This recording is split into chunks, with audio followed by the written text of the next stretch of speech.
มาเบิ่งมาเฮ็ดอีช่าง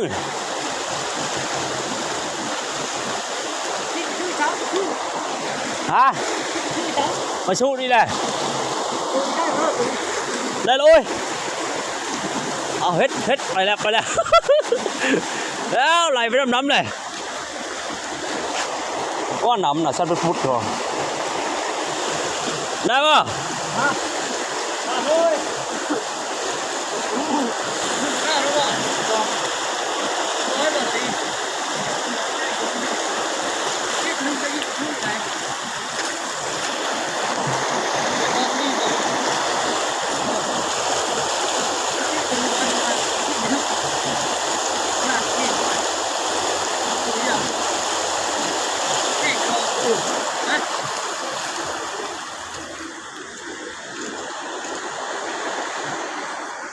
ย่อม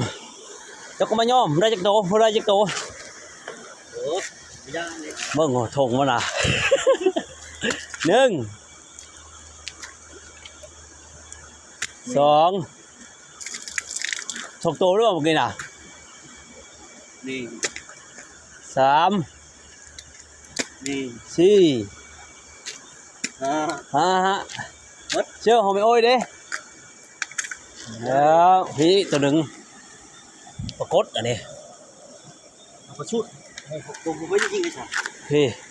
พี่สองโตนี่เอามาโอ้กันไม่ได้จะถ่ายหรอกล่ะคือเงินไม่ได้เพื่อเยอะชัดตัวนี้แหละจำยิงโยมันนานแล้วไม่ชื่อฉ่ำเฮ้ยแต่เรากับชุดดีกว่าเฮ้ยชุดสองโตโหไม่ได้เมื่อกี้น่ะ